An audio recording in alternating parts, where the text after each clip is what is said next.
full agenda tonight and quite a few special guests you'll be able to meet momentarily. But before we begin, we ask everyone to please stand for the invocation and remain standing for the pledge. Then we'll call the roll. Skip that.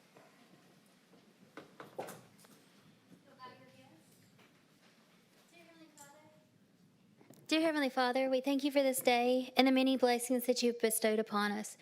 Thank you for being with Miss Hoover, Caitlin McTeer. May your protection be with her as she travels to and from the Miss Alabama pageant. May she have many wonderful times and memories throughout this journey. Thank you also for the mountain bike team and your protection around them in their tournaments. May they also have many wonderful times and memories. Thank you also for the leaders as they meet here tonight and for them looking for guidance and wisdom in their decisions to you. Thank you also for your protection around our citizens, leaders, and those that work and visit our city. In the name of your Son, Jesus Christ, amen. Salute. I pledge allegiance to the flag of the United States of America and to the republic for which it stands, one nation, under God, indivisible, with liberty and justice for all. Thank you, Madam Clerk. If you please call the roll. Council President Lyda. Here. Council Pro Tem Posey. Here. Councilmember Sweeney. Councilmember Shaw. Here. Councilmember Murphy. Here. Councilmember Middlebrooks. Here. Councilmember McClinton. Here. Thank you, ma'am. Now we have a couple of presentations. Mayor Mercado, I'd call on you, please, sir, if you would join us in recognizing our guests.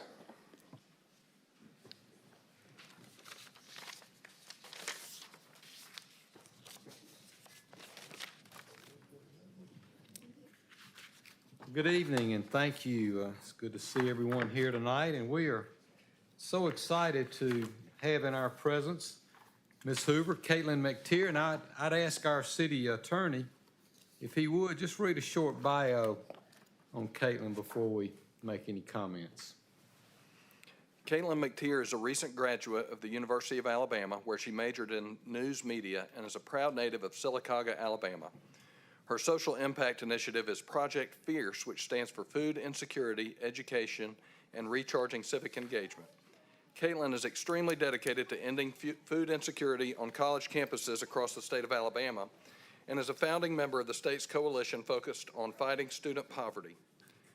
At the university, she served as Vice President of Diversity, Equity, and Inclusion in the SGA and is a member of Capstone Men and Women, the Blackburn Institute, and her sorority Chi Omega.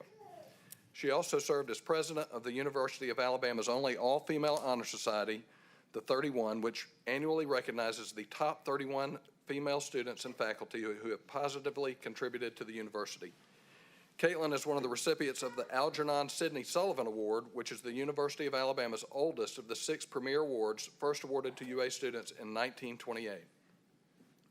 This award recognizes one man and one woman of the academic year's graduating class for excellence of character and service to humanity, and is considered to be the highest award that an undergraduate student can receive at the university. We are thrilled that Caitlin will compete in the Miss Alabama pageant this week at the Bama Theater as Miss Hoover.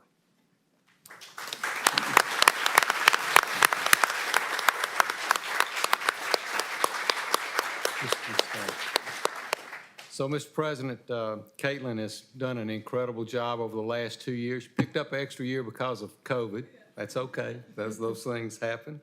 But just listening to her bio, you can tell what an incredible young lady she is. And we're so proud that you have represented us not for 1 year, but for 2 years. And we're excited about your this week at the Alabama Theater. We hope that you bring that home to Hoover. We're really, really happy that you are representing us. And I know you've got some folks here. Mom, Pamela McTeer is here. Welcome. And we also have Mr. and Miss Cleveland, her grandparents from Sylacauga. Welcome to come. We appreciate you coming and visiting tonight. And of course, Mr. Cleveland is the former mayor of Sylacauga. And we are just proud for your service that you've given your city as well. And Miss Priscilla was the Chamber of Commerce president. Am I correct on that? So a very accomplished family. I can see where you get your leadership from and your ambition, and we're so proud to have you represent us. Thank you so much.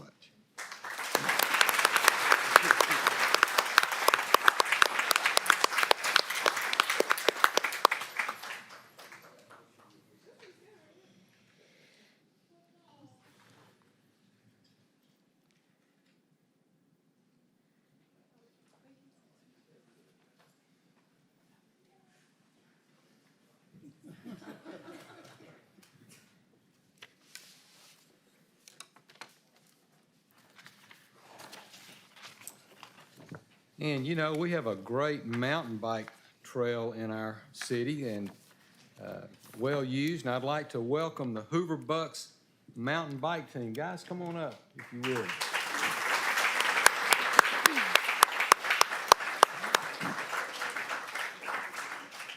So the Hoover Bucks mountain team, they placed second in the state championship for 2021, and they're 51 young women and men student athletes from grades 6 through 12. You've got 13 sixth graders, 13 seventh graders, 8 eighth graders, 5 freshmen, 5 sophomores, 6 juniors, and 1 senior. Where's the senior? Did he show up? The senior's on a beach trip, right? Yeah. So the team that we appreciate y'all's hard work. We appreciate how you represented the city of Hoover, and I know that you put a lot of really difficult work, practice that makes perfect, right? We thank you for that. I appreciate the coaches, Coach Crossman and Coach Whitty. Thank y'all for leading these young men, and we appreciate all that you do. Congratulations.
Hopefully not, yeah. I can reminisce a little bit.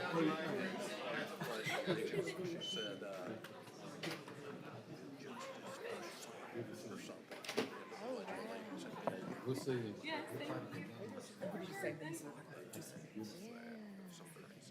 my goodness. Thank you so much, Mr. Mayor. We're always honored to have any of our citizens and visitors visit the council chambers. I do like to recognize some special guests in the audience from time to time. It's an honor to have our newest seated member of the Hoover Board of Education here, Alan Paquette. Alan, welcome. Glad to have you on board.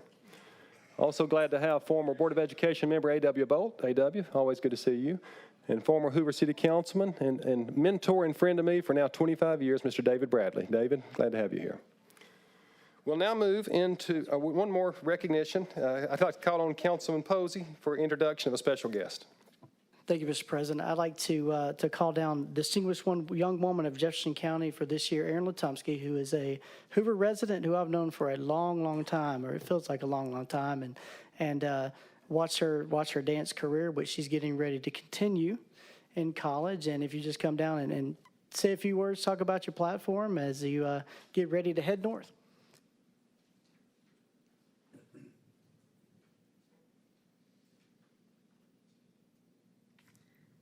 Hello, my name is Erin Lutomsky, and I'm the current Distinguished Young Woman of Jefferson County. I just graduated from Hoover High School. I am going to attend Butler University in Indianapolis, Indiana, this fall, where I will double major, in psychology and dance performance. I'm here today to share with you about the Distinguished Young Woman program and details about the outline of the program. The Distinguished Young Women program was originally established to help support young women in their pursuit of further education. Promoting further education remains to be DYW's main goal, along with various other facets. As the participants sign up, each reach out to local companies, and businesses to donate. Thus, the scholarship money offered to participants is generated through donations. To provide more context pertaining to the actual competition, there are 5 components. These components are talent, fitness, interview, self-expression, and scholastics. One panel of 4 to 5 judges score the stage portion of the program, while an outside panel of merit judges scores the scholastics category. As you can tell, another focus of DYW is to promote well-rounded young women. Each component of the competition is important in itself, but when placed all together, the components prove to make more confident, multifaceted young women. I've loved every minute of my time serving as DYW for Jefferson County.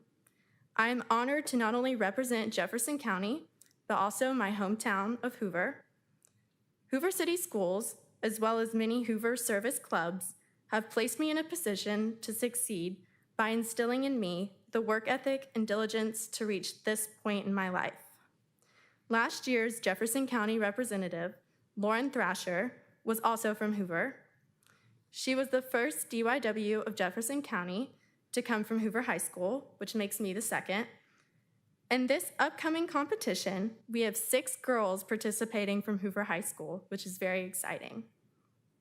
Funny enough, my counselor for community service at Hoover High School was her name is Miss Ashley Davenport, and she was a DYW, which at that time was known as Junior Miss for Jefferson County. Governor Kay Ivey and her press secretary, Gina Mayola, were also DYWs. As you can see, DYW has a lasting and prominent impact on young women and sets them up for success. Finally, the last component of the DYW program that I would like to talk about is the Be Your Best Self program. The Be Your Best Self program is the platform that each representative speaks about to young children and strives to live out in their daily life. The Be Your Best Self program consists of 5 pillars. They are: be healthy, meaning to be physically and mentally healthy; be ambitious, meaning to set goals for oneself and to work to achieve them; to be involved, meaning to serve one's community; to be responsible, meaning to be moral and ethical individuals; and lastly, to be studious, meaning to work hard to achieve academic success. Together, these 5 components will help everybody become their best self. Thank you for letting me speak here tonight, and thank you for all of the hard work that you put into making Hoover such a wonderful environment for everyone involved. No matter where my life leads me, Hoover will always be my home. Thank you. Thank you, Mayor. Would you join us for a picture, please? May we get a picture with you, please? We've got a photographer lined up here to help us. Ms. Bolt, thank you.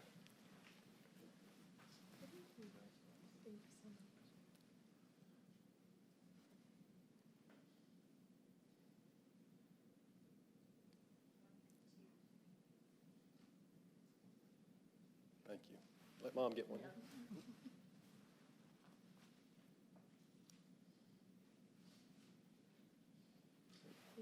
Thank you, ma'am. Thank you for Mr. Posey. We'll now move to our consent agenda. The consent agenda is designed to be items that it's anticipated not to be controversial or have any input from the public. However, I would ask if there is anyone here to speak to an item that you see in front of you, either items 7, 8, or 9, and you're here to speak about those items, we would gladly remove that from the consent agenda. Any member of the body or member of the public wish to have an item removed? Hearing and seeing none, then Mr. Corley, if you'll read all the items on the consent agenda. The first item is approval of minutes from the May 17th, 2021 meeting. Resolution 6470-21 approves an alcohol license for Hometown Fair LLC doing business as Hometown Fair, 3623 Market Street, Suite 101, Catherine Davidson Adams and Shelby Allen Adams, executives. Resolution 6471-21 authorizes Mayor Brocato to execute an underground easement agreement with Alabama Power, and Resolution 6475-21 amends Resolution 645421 to include the names of all other cities involved in the formation of the Cahaba Solid Waste Disposal Authority. Mr. President, I move for approval of the consent agenda. Second. We have a motion and second for all items on the consent agenda. All in favor say aye. Aye. Any opposed say nay. The ayes have it. Resolutions passes. We'll now move to our regular agenda. All items on the regular agenda will be discussed in detail, one by one. Each item will be followed by, read by the city attorney and then discussed by members of the council first, and then we will have a public hearing and invite public comments on each and every question. We do ask that comments be limited to 3 minutes per speaker, just to ensure everyone gets the opportunity to provide their comments and have questions answered. We would ask each speaker that comes forward to give their name and address into the microphone so that your comments can be recorded for the record. We'll begin with item number 10, resolution number 6472-21. Mr. Corley. This resolution declares a nuisance due to an overabundance of weeds, grass, and other vegetation at the properties listed in the resolution and directs the abatement thereof as provided by Alabama law. Mr. President, I move for the approval of resolution number 6472-21. Second. We have a motion and a second for approval of the resolution. Are there any comments or questions from members of the body? Mr. Mack, any updates from you since Thursday night? No, sir, not. Okay. These, there's 4 properties that you'll have for tonight, and the photos you have were all taken this afternoon. So they show the up-to-date on that, and notices have been sent to all the owners of record. Very good. We'll anticipate a 3-week period, and I guess we'll be hearing from these again, assuming they do not get cut. Yes, sir. Very good. Any questions from members of the public? Hearing and seeing none, we have a motion and a second. All in favor say aye. Aye. Any opposed, nay. The ayes have it. The motion carries and the resolution pass. Item number 11 is resolution number 6473-21. Mr. Corley. This resolution levies rates for the River Chase and Inverness wastewater treatment facilities as set forth in the resolution in order to bring the system into full recovery status, that is to be self-sufficient from a revenue standpoint and to maintain compliance with EPA and ADEM standards in accordance with Alabama law. Mr. President, I move for approval of resolution number 6473-21. Second. We have a motion and a second for approval of the resolution. Mr. Rice. Thank you, Mr. President. I know that you all had a comprehensive presentation from the rate consultant on Thursday night. We certainly won't go back through that in great detail. We have had a lot of communication sent to us over the weekend and as recently as today. And there was a document that was shared from one of the homeowners associations that will be affected, and I wanted to try to provide some information, kind of timely updates on some of that and help answer some of those questions. First, you have a new resolution. This is different text than what you had on Thursday. That was based on some estimates, and we were able to get the final numbers. Now, these numbers were in the Thursday night presentation, so this is not the first time that these numbers have been made public, but we did move the actual table of the proposed rates into the resolution itself. So it now appears in 2 places. And so I think that might have addressed one of the concerns. The question was asked about a 10-year strategic plan and a financial plan to achieve that, and use of ad valorem taxes to help pay for some of this. So we have a 10-year strategic plan. That was first presented in 2018. Mr. Burt Hankins with Clearwater Solutions is here with us tonight. Those of you who were on the previous council will recall that Mr. Hankins put that plan together and presented it to us in 2018. Those are the capital improvements that we would have liked to have initiated in 2018, but that's okay. Here we are, but we are 3.5 years into our 10-year window. Those maintenance needs are making themselves known.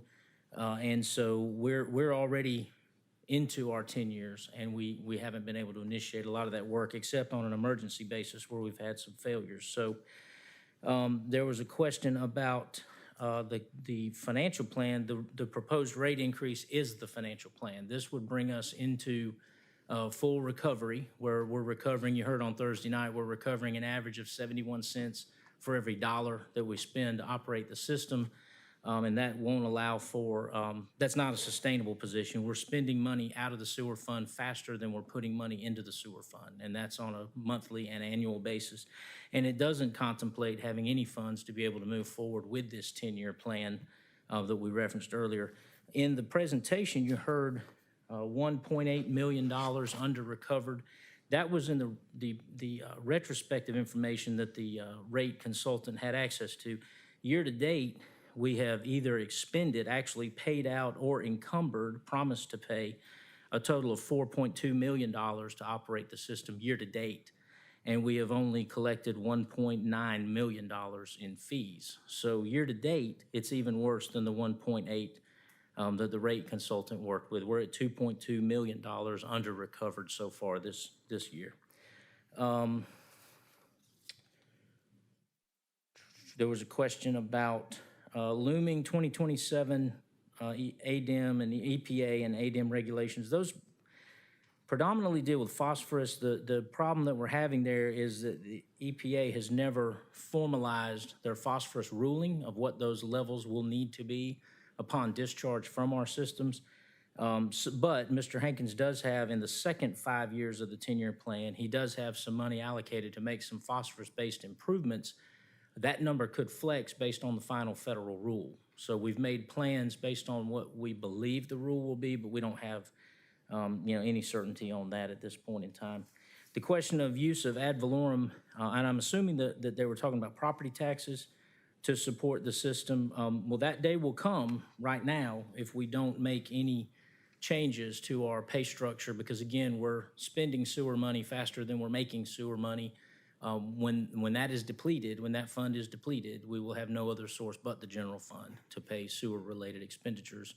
So if that is a policy decision to be made, but that is the path that we're on right now. And I think there's a lot of confusion. There's a line in both the previous resolution and in this new version. The second recitation talks about the city has previously entered into annexation agreements that stipulate that Hoover's sanitary sewer service rates will be no greater than the sanitary sewer rates that are levied by the Jefferson County Commission.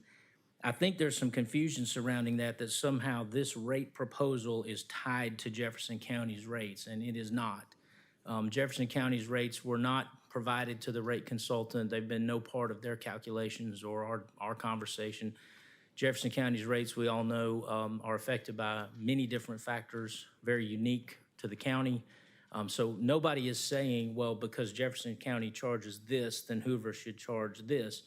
That is merely a cap that was imposed at the time that these systems were annexed into the city, and the city government at the time said, we will never charge more than Jefferson County. Now, at that point in time, nobody could contemplate what was going to happen to Jefferson County's sewer system and their rates.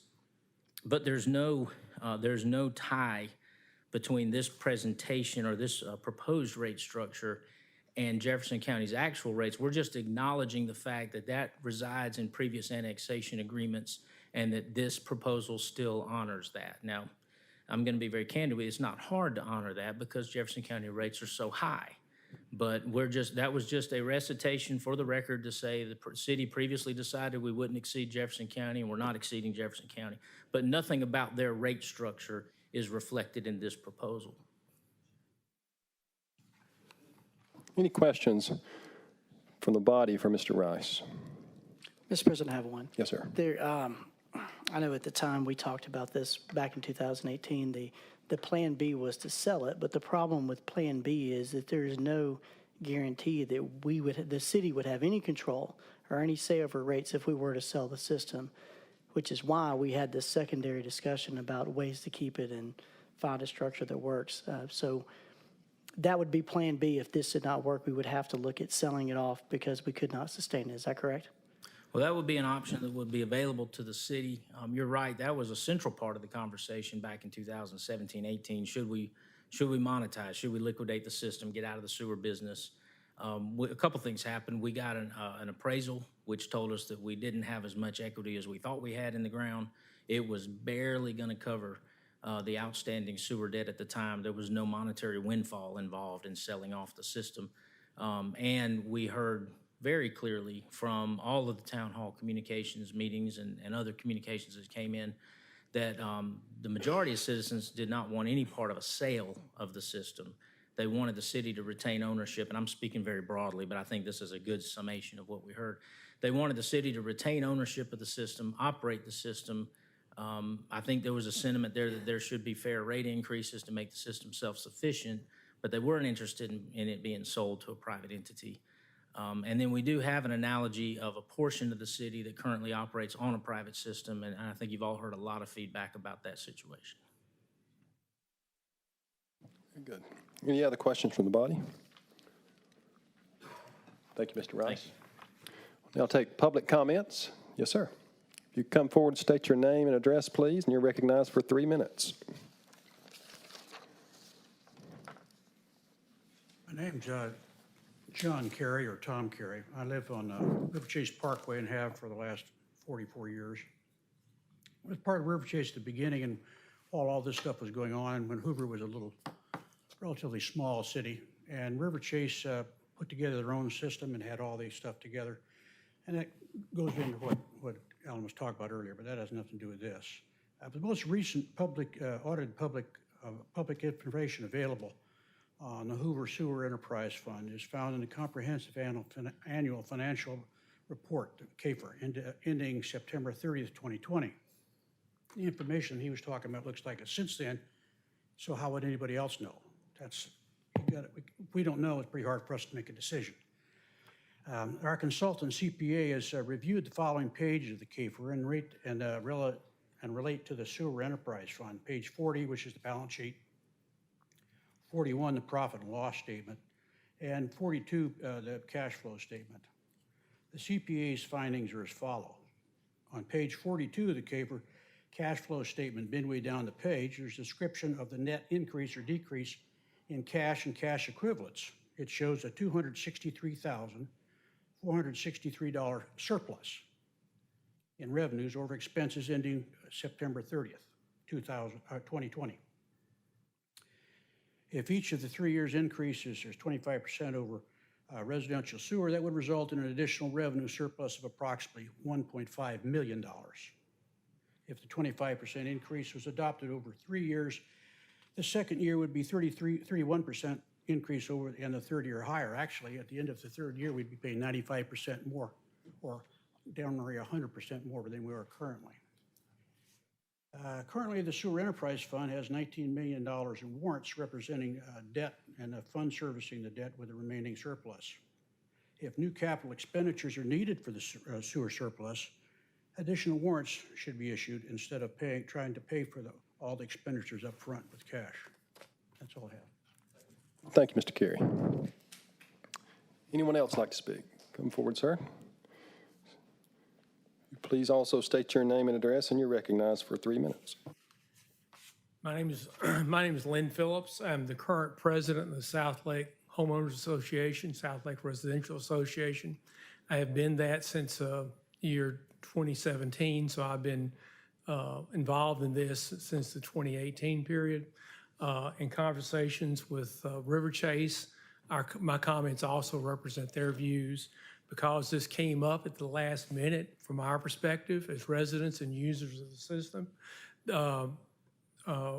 we don't know what the position of inverse is, but we believe they would support that. Our request that you table this motion to allow our working group to reform and provide you input. First, we do believe in a financially secure sewer system. We're customers of it. We want it to operate properly. We have a lot of really good talent in these neighborhoods, and accounting, engineering, public relations, wherever you need. We're willing to work for free to make sure the city of Hoover gets the best deal. Now, let me tell you where I'm coming from.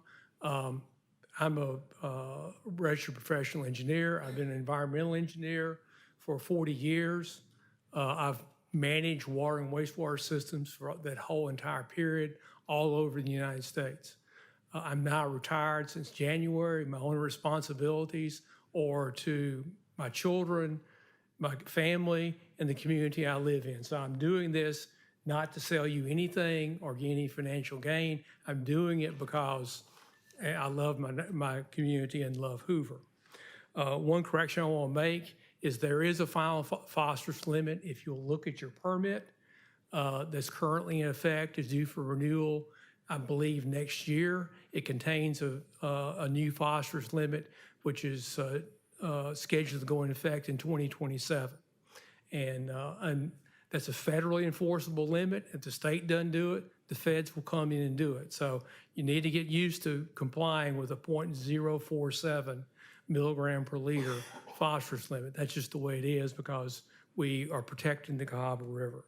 So if anybody wants to discuss that, I'm available to describe that.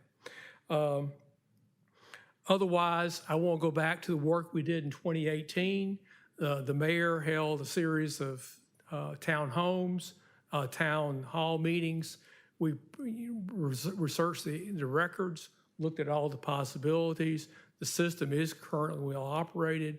We think we can see it continue to be well operated and protecting the Cahaba River. So at that time, we stated there needed to be a strategic plan, particularly on how you're going to comply with the new phosphorus limit, account for that, the cost of that, and then work into a rate structure that will pay for that.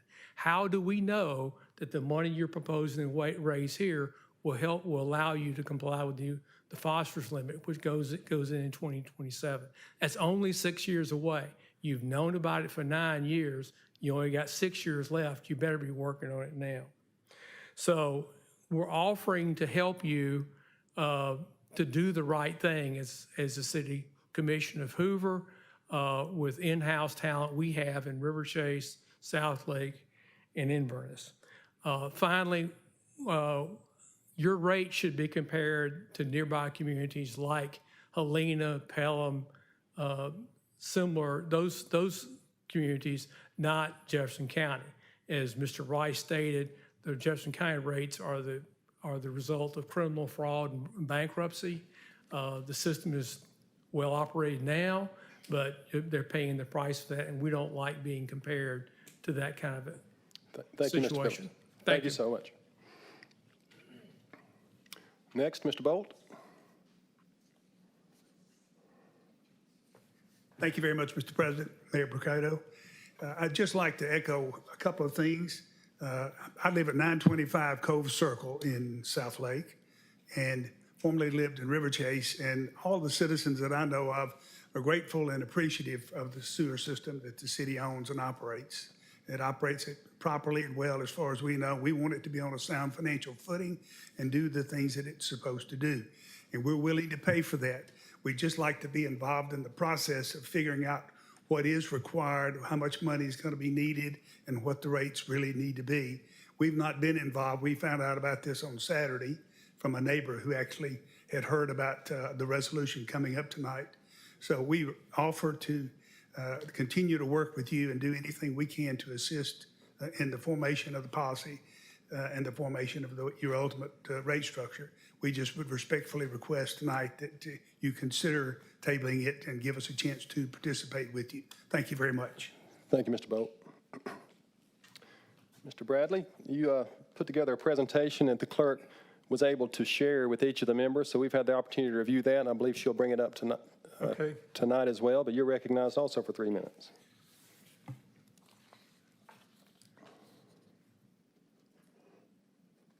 So is this on now? Yes, sir. The switch?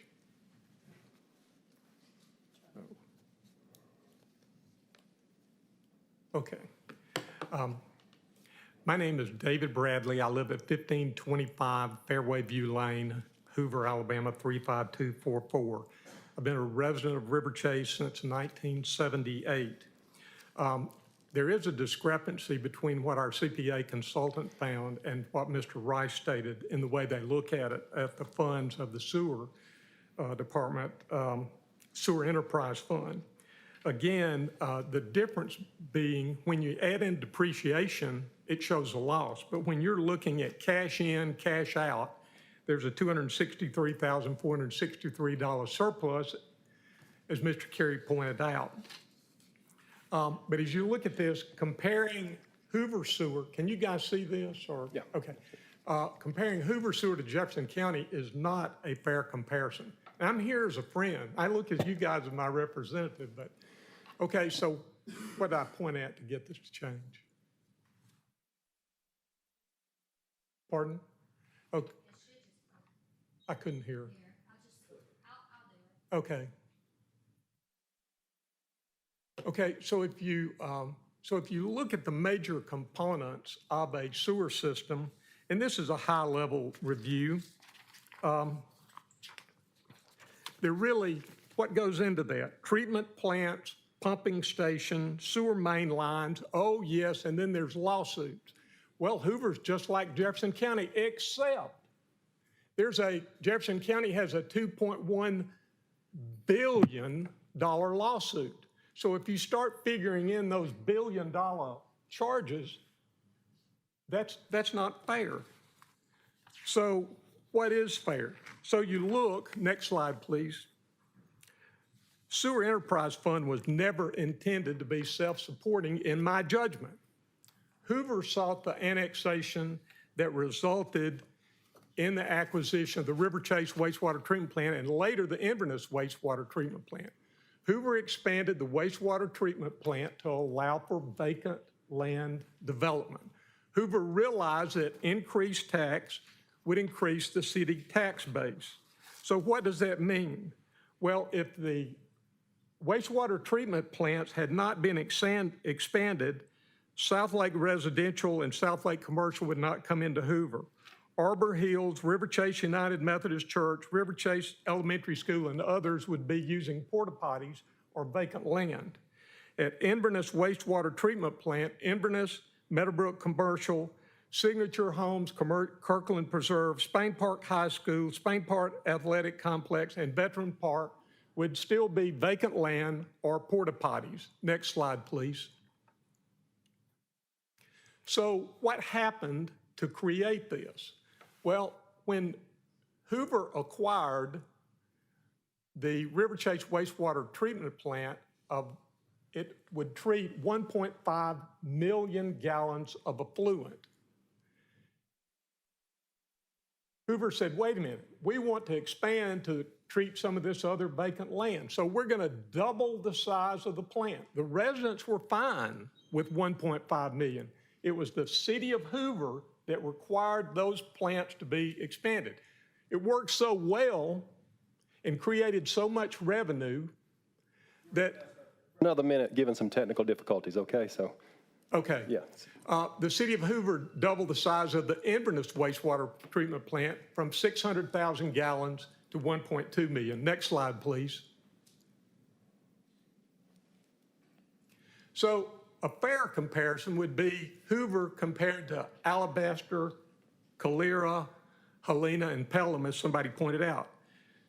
The River Chase annexation agreement signed by the city and the River Chase developer acknowledged that the rates paid by the users might not satisfy the total sewer needs, but sales tax revenues would be used to supplement the fund. Prior city council increased the sales tax. We've already given to the sewer fund. Next slide, please. So Hoover, unlike Alabaster, Calera, Pelham, and Helena, did not have to pay for the wastewater treatment plant, didn't have to pay for the pumping stations, and didn't have to pay for the sewer mains. Those neighboring municipalities had to start from scratch, and they had to absorb all of those costs, yet their rates are, I think in 2018, some of them were lower than Hoover, some of them were higher, but most of them were lower than Hoover, and Hoover got a free wastewater treatment plant, 2 of them, free pumping stations, and free sewer mains. Next slide, please. I ask you to vote no on Resolution 6473-21. It's not fair.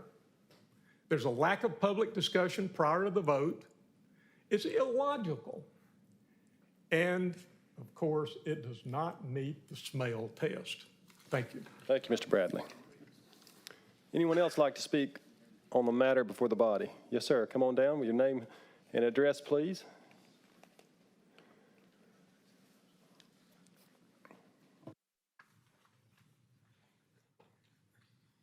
I'm John M. Holmes. I'm an architect. I've lived in River Chase for 28 years, and I can sketch really well, and I'm a very prolific voter, too.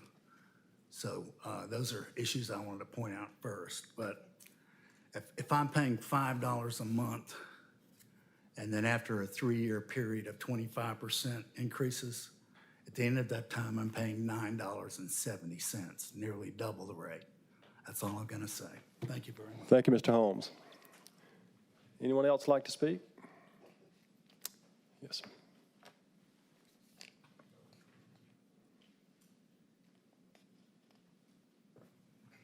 Welcome. Hello, I'm Paula Beck, and I live in River Chase and have lived there for 28 years on River Road.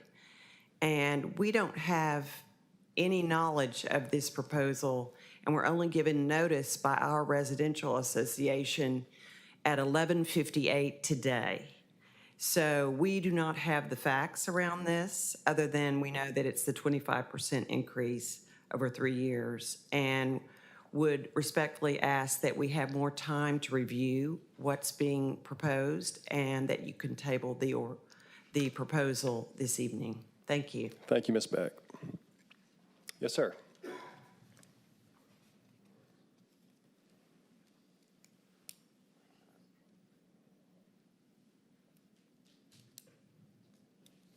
Well, I'm Larry Densmore, live at 1216 River Road. Lived there longer than I can remember. I think somewhere around 20 years. Let me just mention the gentleman, the first 3 or 4, and 4 gentlemen that spoke, anyone out here listening, they dropped bombshells. They just dropped them nicely. I'm not sure if they were seen by the council, because on Thursday, y'all had some full-blown financial analysis, and yet the gentleman that came up here didn't know that the phosphorus rates were already set. And he was calling for, he was naming a $1.9 million under collection versus an overspending. Then we have people with certified public accountant backup that say, there's a $200,000 surplus. Then we have someone that knows the history of the situation that says we've been offering free sewer expansion, we meaning the people who initially brought those sewer facilities to Hoover. We've been offering them to anyone who wants to come and join the traffic congestion and everything else. We've been paying sales taxes to pay that were increased under the assumption and the promise that this would go toward these freebies that were given to the other sewer users. So if I name who they were, I would just get it wrong. So people are saying table this, but why? Your answer is already in place. Use the promised sales tax increases. Let your analyzers go and analyze what those sales tax increases generated for Hoover. Go and let them analyze all the different public school expansions, what that meant for new residents and new businesses to Hoover, sales taxes, property taxes, every other kind of tax. We, in this tiny little sewer system, Inverness, River Chase, South Lake, and some others, we were the nucleus of something that generated all this growth, all these freebies. And now all of a sudden, we have to be self-sufficient with all the other people that we've brought into the system? Please, no, your solution is correct. Use the sales tax or use the general fund. Thanks. Thank you, Mr. Dinsmore. Anyone else like to speak on the matter? Mr. Reeves? Okay. Mr. Reeves, let's let this gentleman go one more. I'm sorry. You come on, sir. Or either one, Mr. Reeves. Yes, sir. I did want to address the phosphorus limit. There is a 0.3 phosphorus limit. Sir? I'm sorry. I'm Chris Reeves. I'm city engineer. Yes, sir. There is a 0.03, excuse me, milligram per liter total phosphorus limit that will be per our permit required by 2027, as the gentleman has spoken to. We report to ADEM every year. I actually have the letter for this year responding to them, drafted right here, to tell them where we're at with that. We're asking them to revisit that. It's a very stringent limit that we don't think we can achieve. So not only City of Hoover, other cities have asked that as well. So right now, the only system that we're aware of is called a Parkinson system. It's very expensive. And again, I think I could throw this to Mr. Hankins. He's the resident expert in sanitary sewer. But there is a limit of 0.43, excuse me. So I apologize for that. I must have misled Mr. Rice on that. So that was my fault. Just wanted to correct that. Mr. Reeves, will you entertain a question from Councilman Posey, please? Yes, sir. Thank you, Mr. President. We're talking about the money side. Can you give like a ballpark of what it would cost to meet that phosphorus level? What would it cost us to put in the equipment, install everything to meet that? The way the regulation is now, is there a way, like a ballpark you have on that? Yes, sir. Mr. Hankins has that estimate in his numbers. Like I said, like Mr. Rice said, he's budgeted for that in his 10-year plan. He has those numbers, so if it's all right, I'd ask him to come up and address that.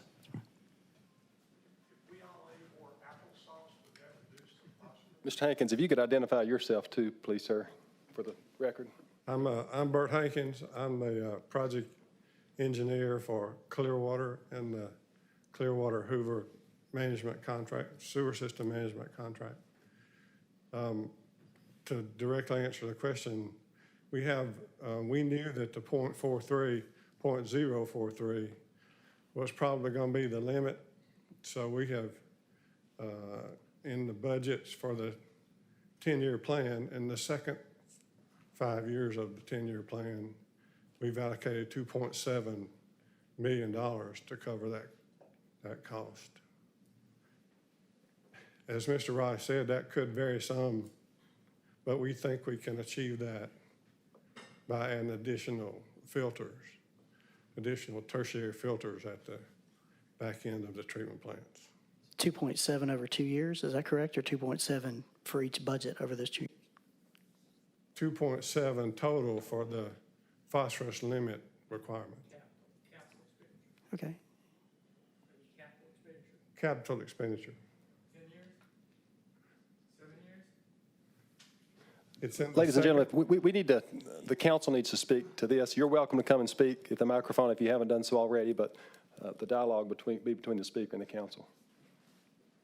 Thank you, sir. That answers my question. I appreciate it. Thank you.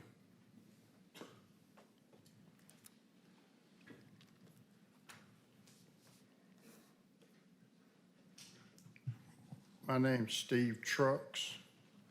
I live in River Chase, 2005 Hawthorne Lane. I was happy to move into River Chase until I bought my house and found out that the sewer system was controlled by Jefferson County. Is that correct? If you live in River Chase, sir, you're most likely on the River Chase system that we're talking about tonight and not the Jefferson County system. But when I call them to discuss an issue, they tell me they're part of Jefferson County sewer system. I don't know, Mr. Hankins, I don't know, or Mr. Reeves, I don't know where that would come from. So this is definitely a Hoover sewer system that you're talking about? Yes, it's solely Okay. owned by the city of Hoover and operated by the city. Okay. And you're gonna raise the prices 25% for the next 3 years? That's what you're entertaining, right? The resolution, sir, contains, the updated resolution contains the exact amounts based on volumetric measures and a customer charge. Okay. Where would we apply to move to a septic tank, get off the sewer system, if you're gonna keep raising the rates like this? It's an engineering question. Mr. where Reeves, would do you we- know? Where would we apply? Okay. Is there any reason the city would prohibit us from doing that? I believe it'd be solely a county decision on whether or not to give a permit for a septic tank. Well, if it's Hoover, like you just said, what's the county got to do with it? Do we permit septic tanks, or is that just a county? That's a county function, sir. Okay, so if I get approval from Shelby County to put a sewer system in my property that's on Hoover water, am I gonna receive surcharges or anything like that from Hoover?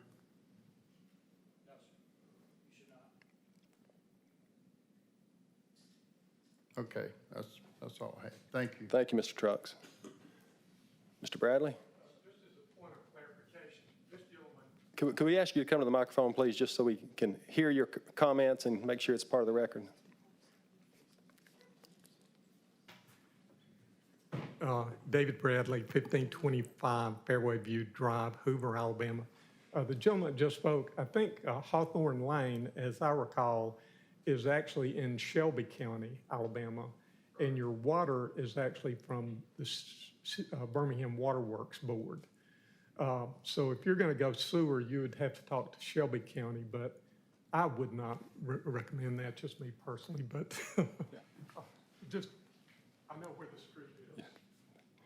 Any other comments from members of the public? Yes, ma'am.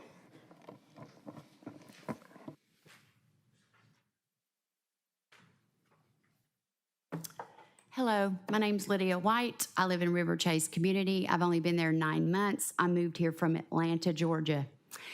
I first want to say I'm an active voter, and you all need to remember that we all are. I secondly want to say I've served on many committees who have come up against county commissioners and won.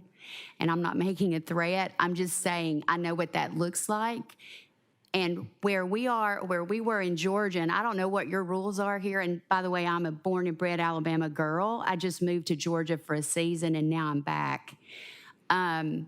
We had to have 30 days notification before they voted on things that affected the citizens. So what are your rules?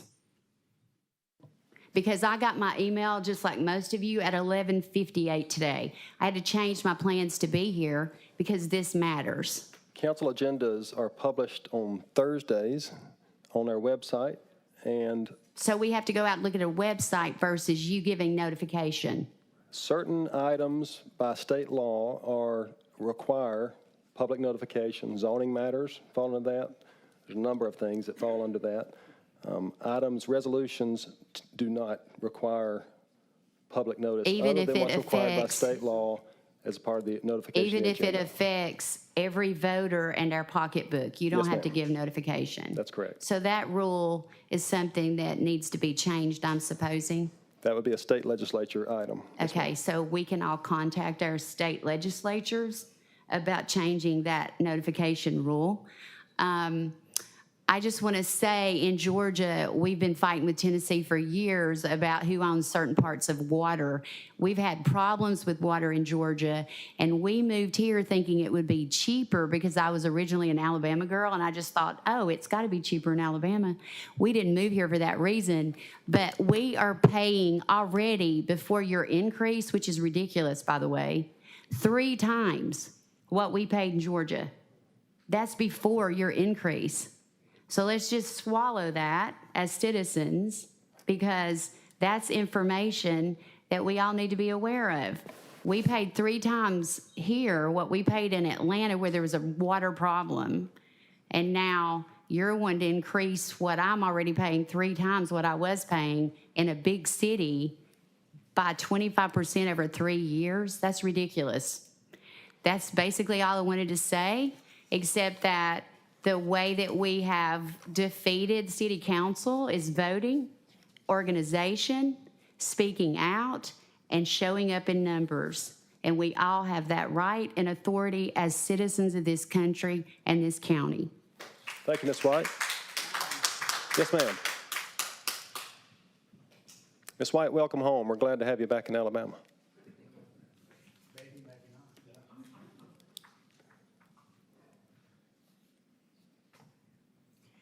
I'm Jackie Dillard. I live at 327 Willowcrest Lane in the South Lake community.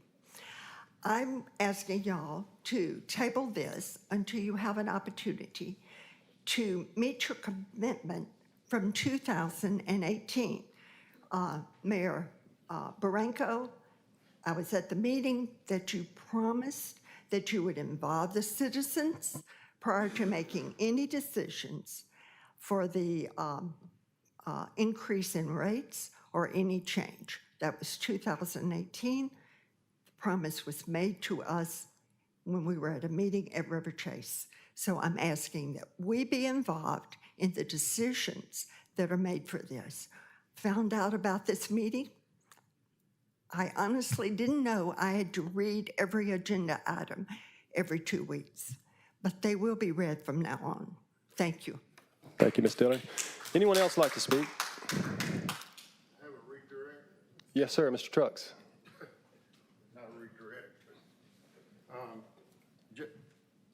just for a point of clarification, gentlemen, you were saying we're on Birmingham water, but Shelby County, so is that Birmingham or Jefferson County water? And are you a citizen, or are you affiliated with the water system? Mr. Bradley is a River Chase citizen, former city council member and Okay. very engaged citizen. All right, so for clarification, we're on Birmingham water, Jefferson County water? I thought, okay, so we're on Birmingham water. We're on Shelby County sewer. You're on River Chase, Inverness, Hoover sewer. Okay, so you were saying you would recommend going to a septic tank. That's for a different reason. I mean, that's another system in itself, but if we go in the sewer septic tank, it shouldn't involve anything with the city of Hoover. Is that correct? That's my understanding. It's my understanding that's a Shelby County decision. Okay, all right, thank you. Yes, sir. Any other comments from the public? Very good. Any other comments or questions from the members? I know we've heard from a lot of citizens tonight. Any? Mr. President. Yes, sir. Councilman Murphy. Can I, I'll listen on both sides, especially when you're talking about capital improvements and keeping a plant up and running. And many times plants, they only do just the regulatory requirements and no optimization oversight for future outlooks. But I do would say this, I think we started a precedent in 2018 when we had a town hall meeting that had a certain expectation. And I know we fought through COVID and things of that nature, but that expectation was that we went to the citizens to hear what they had to say, and then a decision was forged from that standpoint. So so I am listening to that. Mr. Rice, and again, I know we've been fighting through COVID and have to do everything totally different now, and I don't know the back details of discussion. I know the mayor's office did quite a bit in 2018. I was at those meetings and things of that nature. Would you consider looking at that now, or has discussion taken place in town hall meetings for this particular resolution? There have not been any town halls, Mr. Murphy, since the original round. Nothing's really changed except our rate of under recovery has increased. That is certainly a decision of this body to engage in whatever dialogue they wish to before making a decision. So our role is to identify the shortfall. We brought forward the prospect of having a formal rate study repeated. Right. That was done, and we've presented the findings. So it won't impact currently right now. We're just forging a plan of action to know what to do down the road by making this decision. Either we're going to move and increase the rates or not, so the city will know what direction to move into. Correct. That's the game plan. Mr. President, that's all I had to say on that. I would definitely be for, especially since we're going through budget time, try to navigate table till we have those meetings, and then bring it back during budget time. That's just my thought. Thank you, Councilman Murphy. Any other comments or questions from members of the public? I didn't hear a motion. I mean, I'll yield until others are able to talk. I don't want to make a motion until folks have their voice. Any other comments from members of the body? Any from the council? Hearing and seeing none, we have a motion and a second for approve the resolution. All in favor say aye. Aye. Any opposed, nay? Ayes have it. Resolution passes. The motion passes and the resolution passes. Item number 11 is resolution number 647321. Mr. Corley. Item 12 is. I'm sorry, item 12. Thank you. Ordinance number 21-2531 is for the Phase 7 annexation of the Everly PUD owned by Signature 150 LLC, Marbury Properties LLC. Sir, pardon me, Mr. Corley. Ladies and gentlemen, we've got a meeting to carry on, so if you'd like to leave, I would ask you to leave immediately, but the business of the council must carry on. Mr. Corley, I'm sorry, please continue. Ordinance 21-2531 is for Phase 7 of the Everly PUD annexation owned by Signature 150 LLC, Marbury Properties LLC, and CCN Asset Management Company LLC. Mr. President, I move for adoption of ordinance number 212531. Second. We have a motion and a second for adoption of the ordinance. Any comments or questions from members of the council? Any comments or questions from members of the body? Hearing and seeing none, Madam Clerk, please call the roll. Mr. Posey? Aye. Mr. Shaw? Aye. Mr. Murphy? Aye. Dr. Middlebrooks? Aye. Mr. McClinton? Aye. Mr. Lyda? Aye. 6 ayes and 0 nays. Motion carries and the ordinance is adopted. Item number 13 is resolution number 6474-21. Mr. Corley. This resolution is for the final 90-day annexation of the Everly PUD owned by Signature 150 LLC, Marbury Properties LLC, and CCN Asset Management Company LLC. Mr. President, I move for approval of resolution 647421. Second. We have a motion and a second for approval of the resolution. Any comments or questions from members of the body? Any comments or questions from members of the public? Hearing and seeing none. All in favor say aye. Aye. Any opposed, nay. Ayes have it, and the resolution is passed. Now move to item number 14, resolution number 645721. Mr. Corley. This resolution is to authorize abatement of a nuisance at the properties listed in the resolution due to an overabundance of weeds, grass, and/or other vegetation as provided by Alabama law. Mr. President, I move for approval of resolution number 6457-21. Second. Have a motion and a second. Any comments or questions from members of the body? Any comments or questions from members of the public? Hearing and seeing none, all in favor say aye. Aye. Any opposed, nay. Ayes have it, and the resolution passes. Item number 15 is ordinance number 21-2526, a second reading. Mr. Corley. This ordinance is for the pre-zoning of 2560 Wood Meadow Lane from Jefferson County R2 Single Family District to Hoover R2 Single Family Residential District. Mr. President, I move for adoption of ordinance number 21-2526. Second. We have a motion and a second. Any comments or questions from members of the body? I would add, Madam Clerk, I know you have a letter that's been presented to the council on behalf of Mr. Jerry Nation. If that could be entered as a matter of the record, please. Any comments or questions from members of the public?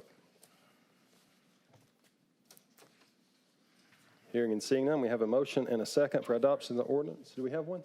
Just saying, I'm here to answer any questions. Okay. We have a motion and a second for adoption of the ordinance. Madam Clerk, please call the roll. Mr. Posey? Aye. Mr. Shaw? Aye. Mr. Murphy? Aye. Dr. Middlebrooks? Aye. Mr. McClinton? Aye. Mr. Lyda? Aye. 6 ayes, 0 nays. The ordinance is adopted. We'll now move to several first readings and sub-public hearings for the following items for June 21st, 2001. We'll begin with item number 16, Resolution 646921. Mr. Corley. This resolution is to authorize abatement of a nuisance at the properties listed in the resolution due to an overabundance of weeds, grass, and other vegetation as provided by Alabama law. Do you mind clarifying? Just asking him. Clarify. Let's handle this one first. I know Mr. Mack is with us and presented these items to us on Thursday. So we're just setting the public hearing. Any change from Thursday night on that, Mr. Mack, that we need to know about? This property is still overgrown. It's a vacant lot and still in the same condition. Very good. Thank you. Councilman Middlebrooks, would you, just as a point of clarification on a previous item, please? Yes, for item number 15, ordinance number 212526. On the agenda up here is a different number than what's on the printed version. I just wanted to double check that. That's correct? Okay, thank you. Very good. Thank you, sir. Now we'll move to item number 17, ordinance number 21-2527 for a first reading. Mr. Corley. This ordinance rezones 1873 Mayflower Lane to Hoover R2 Single Family Residential District. Now move to item number 18, ordinance number 21-2858 for our first reading. Mr. Corley. This ordinance rezones 1868 Westerwood Drive to Hoover R1 Single Family Residential District. Item number 20, ordinance number 21-2530, I'm sorry. Skip 19. 19, ordinance number 212529 for a first reading. Mr. Yes, Corley. this ordinance rezones 2316 Teton Road to Hoover E2 Single Family Estate District. Very good. Item number 20, ordinance number 21-2530 for a first reading. This ordinance rezones 3734 Spearman Drive to Hoover R1 Single Family District. And item number 21, resolution number 646821 for a first reading. This ordinance grants a conditional use for a pet grooming and boarding facility and approves the site plan for the property located on Tattersall Boulevard at the corner of Greystone Way. Very good. We're glad to have Mr. Charlie Beavers in attendance tonight. Mr. Beavers, I know you have a presentation prepared tonight.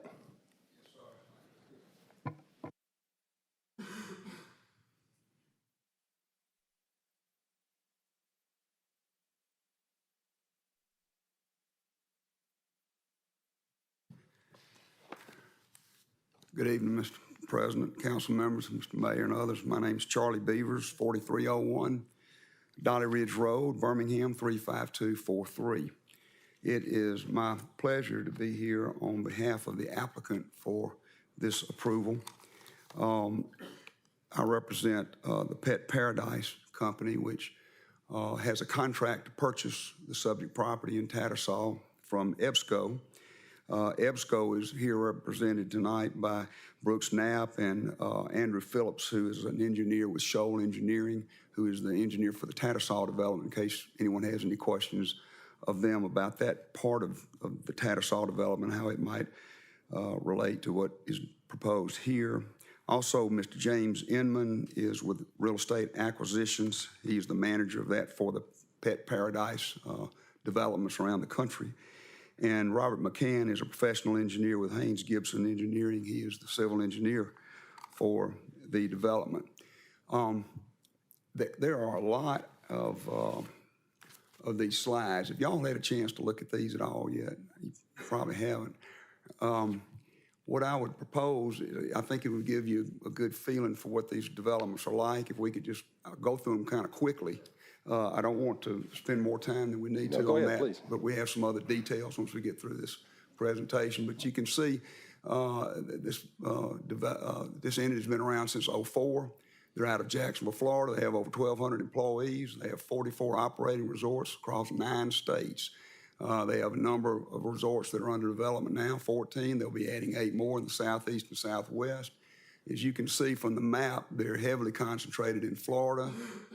They have a couple in Georgia, they're way up northeast in Virginia, and they go pretty close to the West Coast as well. The services that they provide include boarding.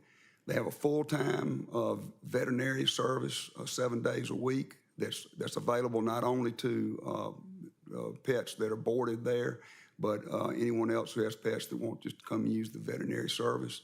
They have a day camp, which is different from the boarding, where they don't board them there, they just keep them for the day. And then they have grooming services as well.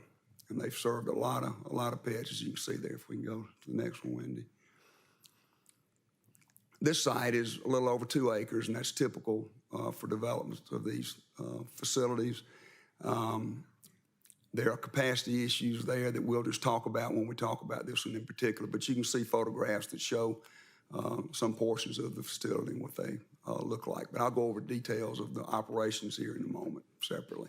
And if y'all have any questions about any slides, please stop me at any time, Wendy. Well, they pride themselves in as being at the top of the industry in providing pet care. They will landscape the facility, and we have a landscape plan that we'll show you, but Ms. Sharon has anything else she wants, they'll landscape it however the city wants them to landscape it.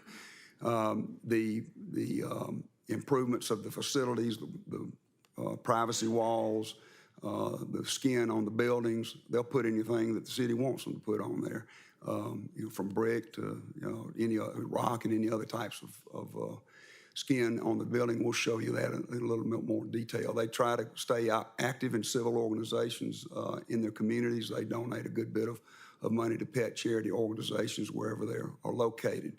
There will be 25 job opportunities for this site, and we'll go over how many are on site at a time in a few moments.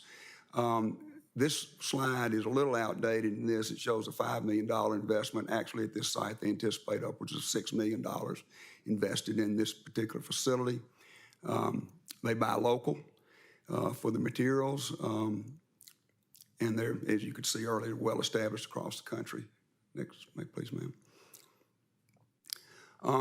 And I'll go through this one right quickly and then zero in on this particular site. But it's very highly organized in terms of how they have the pets in outside play areas and how they manage pets being outside and inside. And we have some limitations that they're willing to put on that activity, the outside and inside, and they'll show you in detail of how they manage that here in a few minutes. I have a handout for that. It's interesting, they pipe music throughout the resort. It helps keep the dogs satisfied and not making much noise. They have a program for making sure the facilities are clean, sanitized, is very involved, and we can give you more detail about that as we look at the particulars on this particular site. Next, ma'am. Again, they have daily cleaning procedures, and we'll go into more detail on that in a moment. A lot of fencing, cameras that monitor the activities 24/7. They have a manager who stays on site at night, so they have someone there all the time. And then they have a regional manager who supervises all the managers of the individual resorts in his area. So it's very highly organized, very highly regulated to ensure top quality service. I'll just quickly roll through a few of these photos of sites around the country. Greenville there. You can see in Orlando, Bradenton, Florida, Fort Myers. There's another site in Florida. Peachtree, if we can hang on that one just quickly. It's been open about 6 or 8 months. It's about 2 hours from here. It's a mirror image of the site plan we'll show you for this particular site, and that was at the request of some neighborhood representatives who we met with early on before we filed. But it's very similar to this one. There are several that are prototypes for this particular development at Tattersall. And so they have a history of operations of those sites, and we'll give you some more detail on that. But that's the one in Peachtree, and it's very similar to what is being proposed here for Tattersall. Just the front elevation, as you see, the Peachtree is clad in brick, and the walls and privacy fencing and whatnot are in brick as well, as I understand it. That's an option here if the city would like it. Okay, Wendy. Just an example of the quality of the interior finishes. You can see the veterinary area there. The one to the top right is an executive suite. It's a little bit bigger than most of those. There are just a limited number of those. And you can see the lobby area and the area where the cats are kept. Just some more examples of the interior finishes. That bottom right one we'll talk about in terms of the management of where dogs can come outside onto a patio area to a number of the suites that they will be in, and we'll talk about how that's managed and how that's limited here in a few minutes. And just some more examples of the exterior finishes. You can see the top right, board and batten with rock exterior finish trim, and the walls around the perimeter can be in the board and batten as well, or they can be brick or a combination of rock and brick. Okay. Just a few shots of what some of the outside play areas look like. You can see there, one of those will have a pool. Others are dry. They'll have some canopies out there to protect from sun and heat. Okay, Wendy. And just some more pictures of what the interior looks like, some of the runs and the areas where pets are kept. You can see, as I mentioned before, there's shade structures, and this just gives you an example of how some of those are. And the interior courtyard is flipped for the particular one that we'll show you in a moment, but this shows you how the 3 play areas in the interior courtyard are set up. They have a very complex system to keep the underground water system and surface water drainage pure. They have a stone filtration system that's under pervious covering, and it's designed to filter out any excrements before it gets into the groundwater. And in one of the Planning Commission recommendations of conditions includes that the filtration systems and that sort of thing with respect to pet waste are strictly in accordance with the requirements of the city's engineering department, and they're in agreement with that. Okay. Y'all all know where Tattersall is. It's in the brown on there toward the right. I don't really need to see this, but it just shows the intense development in the immediate area. This is the Tattersall development, so you can see the area within Tattersall, which is proposed for the pet paradise. There's a sanitary sewer pumping station is right there next to the proposed development. This, that just shows the layout relative to Greystone Way and Tattersall Boulevard. And the original proposal that when we met with some of the representatives of Greystone, showed it was a mirror image of this. And they asked that it be flipped, and they asked that there be solid walls around the perimeter and heavy landscaping. And so that was accomplished in this particular site plan. And we'll look at that here. This is the floor plan for the proposed building. You can see the suites or the areas where the dogs are kept on the interior within the building are shown in the brown and in the purple, and some in the green. The front of the building is to the left of the picture that you're looking. Let me see that. Yeah, that you're looking at to the bottom left, which would be to the right as you're facing the building. Is the day camp entrance area where pets who are being dropped off in the morning, picked up in the evening, are checked in there. And you can see there are 3 play areas that are attached to that day camp area. And so dogs will be taken out and placed in those 3 areas, the day camp dogs, for exercise and play. And I'll talk about how that's managed here in a moment. And we'll come back to this slide when we do. But, and you can see that the interior play area, the dog bone shape there is the water feature. And then there are 2 other play areas to the right. And then you can see in the middle of those is an access area to bring the dogs in and out and back into their areas where they stay. Most of the areas where dogs are housed, their individual suites, they call them, have outside patios, and you can see that in this in this plan. Some of them don't.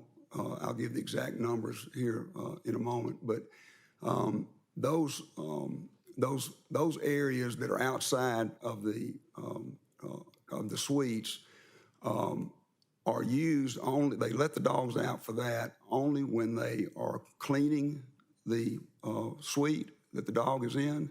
They don't want to have the dog in there while they're cleaning, so they let it outside. They have a door that they can operate, open and close. Or shortly after the dogs are fed, they give them a potty break.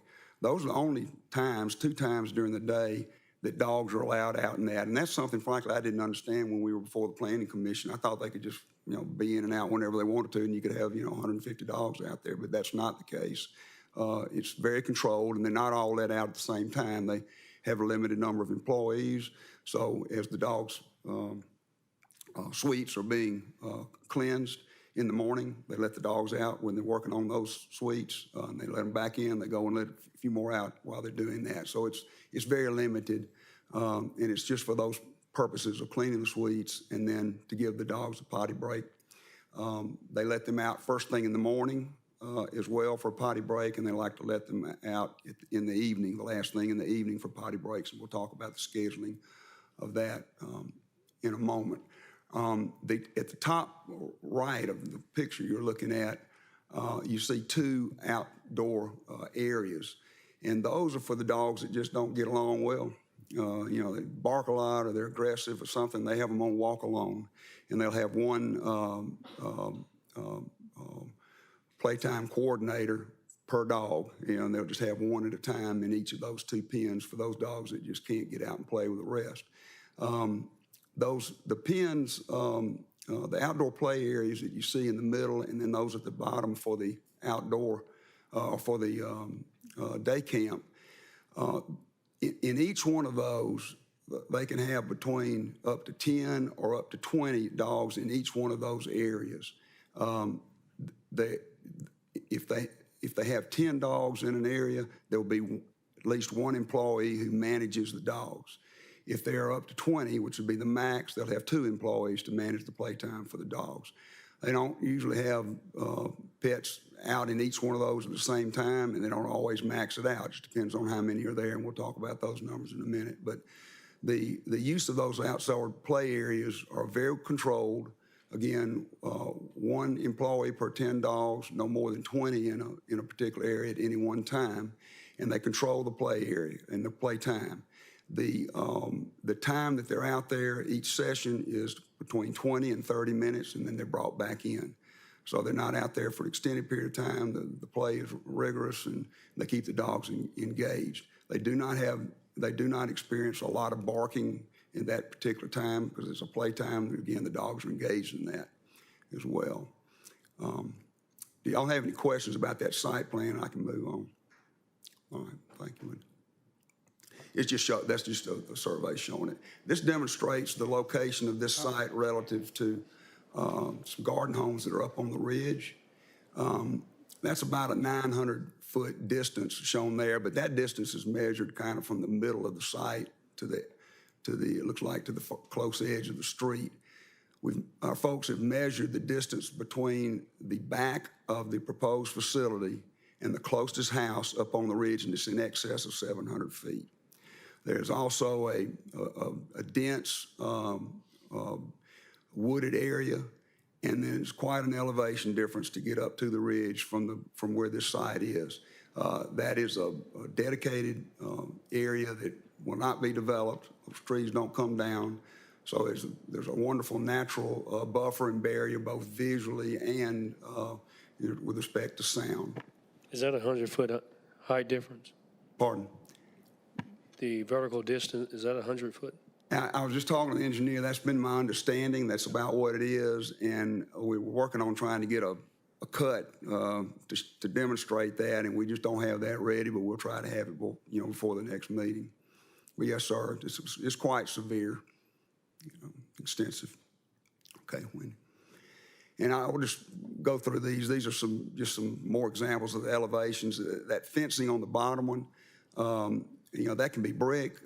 That's board and batten. There's proposed to be solid fencing all the way around, and then of course there'll be extensive landscaping on the outside of those fences as well, so that that's what you will see is the landscaping. Okay, Wendy, thank you. And just kind of more views of the same.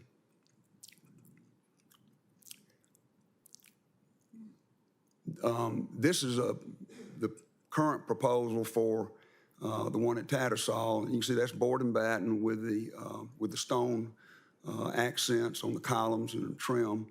To the far right, that part of the building that you see to the far right is the entrance for the day camp, and then the entrance for the boarding is in the center of the main, and for the veterinary services in the center there.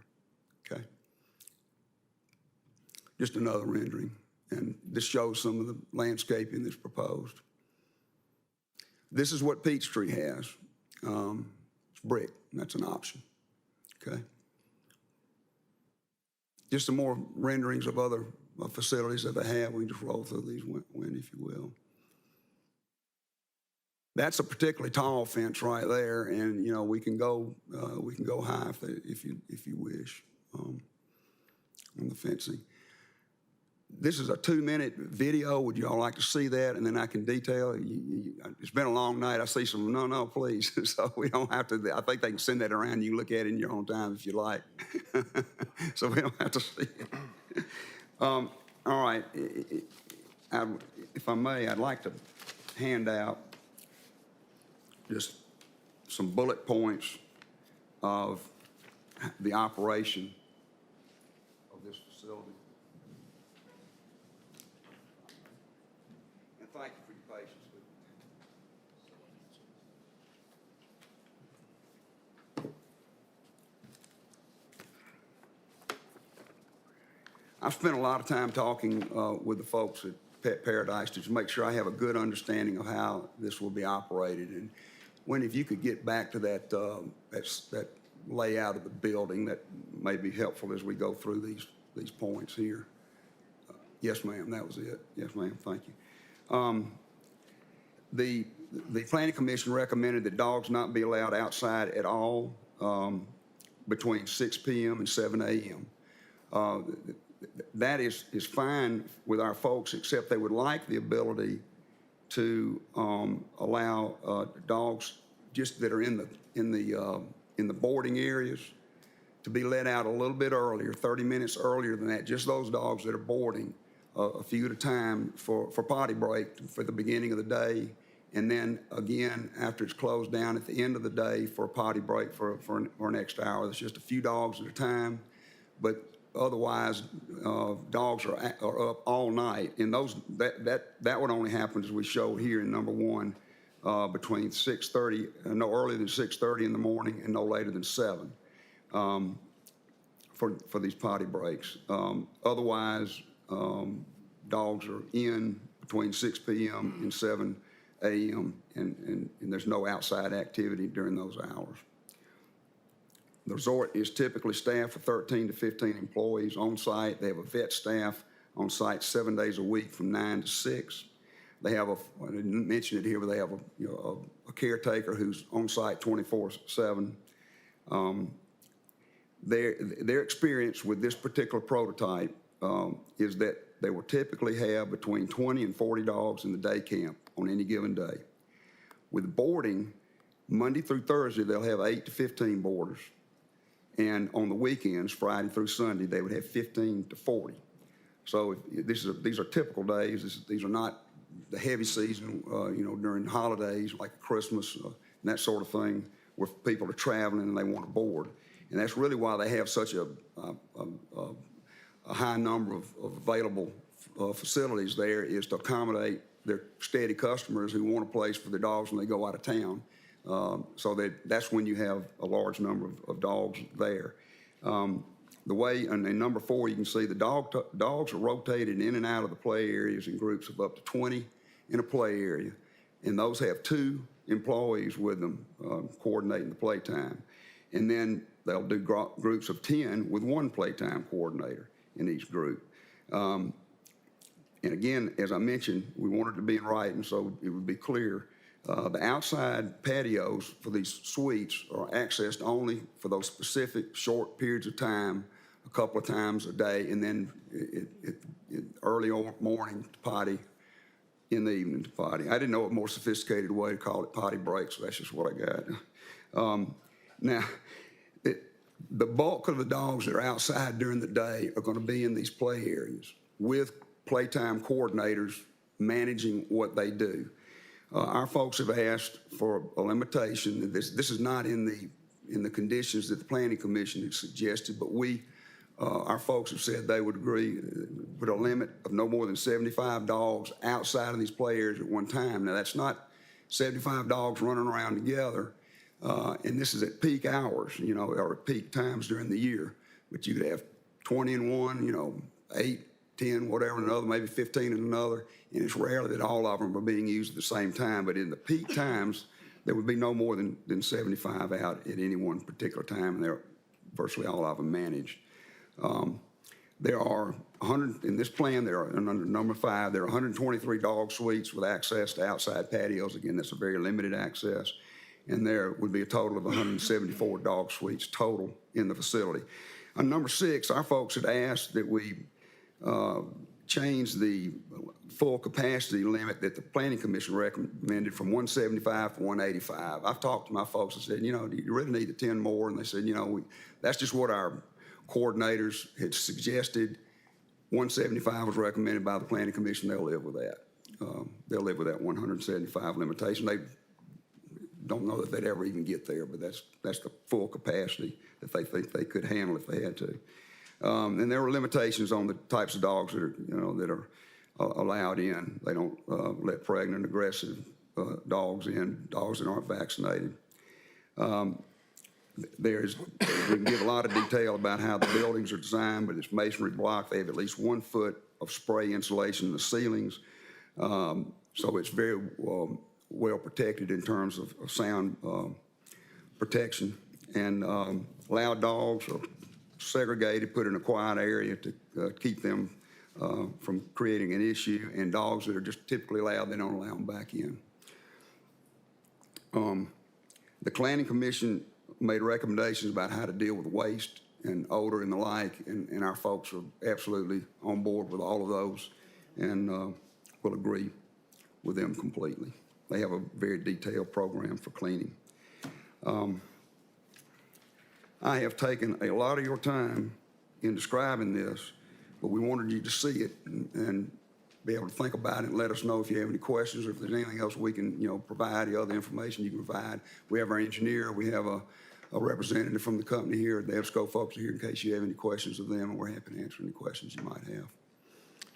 Thank you, Mr. Beavers. Any questions for Mr. Beavers tonight? Mr. President, yes, sir. I'll just say a couple comments real quick. First of all, Mr. Beavers, thank you for the thorough presentation. It's a little bit deja vu, isn't it? Yeah. From yeah, it is. I never thought I'd be an expert in next generation dog complexes, but I'm not there yet, but we're getting there. Yeah. A couple things. I expressed in the Planning Commission that we would I'd do the same routine I did last time with the pet suites and call around the country, other locations, and see, you know, what these places are doing. And I haven't completely finished, but I got to 5 or 6, and I actually called a couple city councils and mayor's offices, and both those cities reported no complaints about the pet paradises there. I actually called similar locations, called a retirement community that was right next door. I called a daycare that was right across the street. The daycare actually said they were probably louder than the dogs, and it was just brought them on a very joyous sound of dogs barking and kids playing. The one thing I was, and I expressed this in Planning Commission, was coming out of this was just concern or understanding about how many external kennels there were, for lack of a better term, we'll call it the potty break, where the kennels are. I think you've addressed a lot of that, and one of the concerns there is that we didn't have, there's not a comparable facility that I was able to find yet. I would like to, if you have a comparable facility, and you've sent me some, I just hadn't looked to see if a comparable facility with that number of outdoor. But what my concern was, with that many, over 100 external kennels, and all the dogs going out talking to each other, can get pretty loud. I think the playtime stuff is addressed, but you've answered a lot of that with what you've talked about today. But that's still a question to me, is because that's a lot. Even if it's limited to 75, that's a lot of. That's a lot of dogs. But the fact that they're only during part of the day makes a lot of sense. But I'm going to keep doing due diligence on that and calling around to different places. Like I said, there are always odd calls. Hey, you know that dog place down the road? You know, but once they understand why I'm calling, they're very, very helpful and informative. So I do have a couple questions on procedure for Mr. Corley. If we do amend these things, so if we had amended the hours, and I really don't see a way to amend hours separately, like defining dogs for potty breaks and things like that. Maybe there's a way to do it. I would say we probably just need to modify the overall time frame. Maybe there's a way to split it. Maybe so. Or the 123, I'm sorry, the 175 to 185, which you said isn't on the table now. We'll just keep it at 175. Right. And you said a possible addition of 75 dogs outdoors at once limitation. They would be willing to put that kind of limitation in there, yes, sir. If we amend Exhibit 2, does that take another first reading next meeting, in your opinion? It could. It depends on how you amend it and if we're aware of the way that that will be amended tonight. We will be happy to look at it in more detail after the meeting, and if it does require another first reading, you could accomplish that at the next meeting by suspending the rules, or at the next two meetings in the normal course. So if we modify this, I would need to make a motion and we'd vote on it, and then that's possible that we have to come back for a second reading or suspend the rules? Correct. Okay, all right, thank you. That was, does that make sense? Yes, sir, and we're happy to work with you on details of how this operates, but what I'm told and the way it's been described to me and the way I've tried to describe it tonight is that you don't have dogs just hanging out in these patio areas, where you could have 100 dogs sitting out there. It doesn't happen like that at all. They take a few dogs at a time. They have limited numbers of people to do this. While they're cleaning their suite, they let the dog out, clean the suite, bring him back in, go to some more, let them out, clean them up. That's not, they don't let them out just as a part of the suite. They're just not hanging out all the time. So, Mr. President, I would just ask the applicant, if we made those amendments, it could push it out an extra meeting. Is that a problem? Well, we want you to be satisfied, so that's not going to be, we're going to work with you on the time. I guess the issue is getting whatever the conditions are in the proposed ordinance and getting it advertised for the next meeting in time, and I just don't know whether we could do that in time or not, but we'll work with you all in any way we need to fine tune this the way you're good with it and go through the process. Okay. All right. So, I'm sure we'll have some discussion on it, but thank you, Mr. President. Thank you, Mr. President. Thank you all for your time. Yeah, as is customary, if Councilman Shaw and Mr. Martin, if y'all could work together to make sure we have a very clear document to attach to the resolution that stipulates all of the conditional uses placed on it by both the Planning Commission and the council. Mr. President, they've actually done a great job. Exhibit 2 here listed very explicitly, so I appreciate y'all doing that. Thank you. Thank you, Mr. Beaver. Thank you.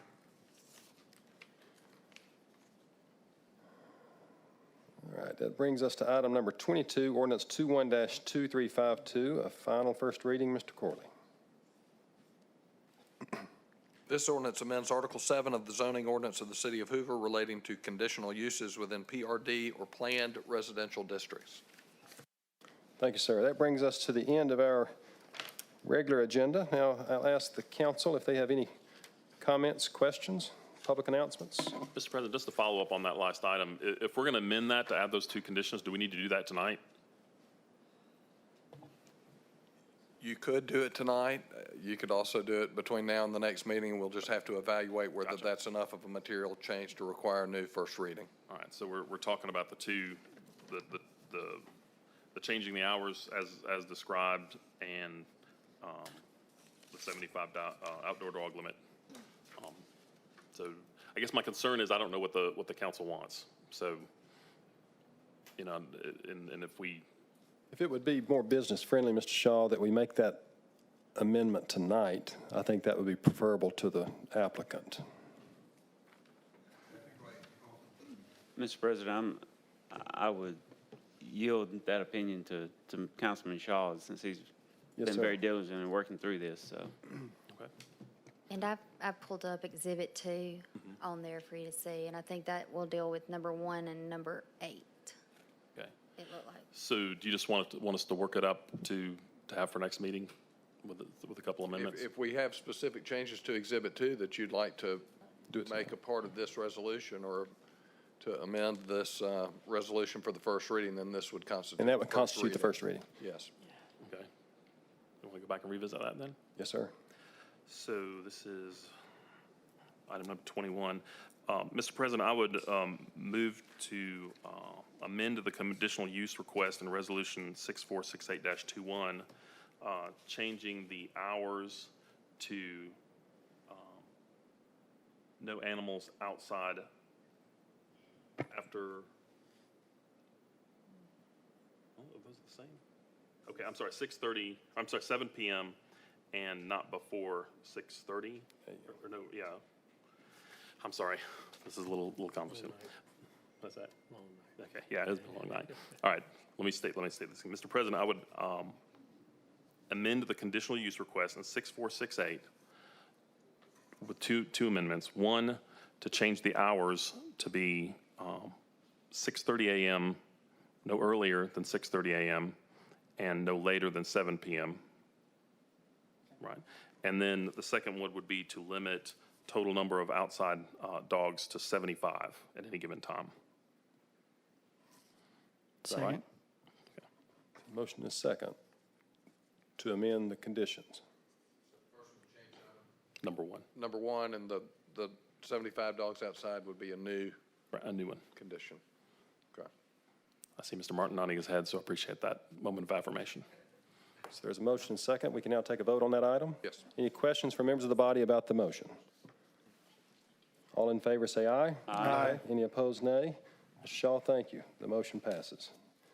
And the exhibit is amended, which constitutes the first reading, and when we come back together on June 21st, we will have a second reading, Mr. Beavers, and potential vote. Mr. Shaw, thank you very much. Any other comments, questions from members of the body? Any general comments from members of the public? Hearing and seeing none, thank you for your attendance. We're adjourned.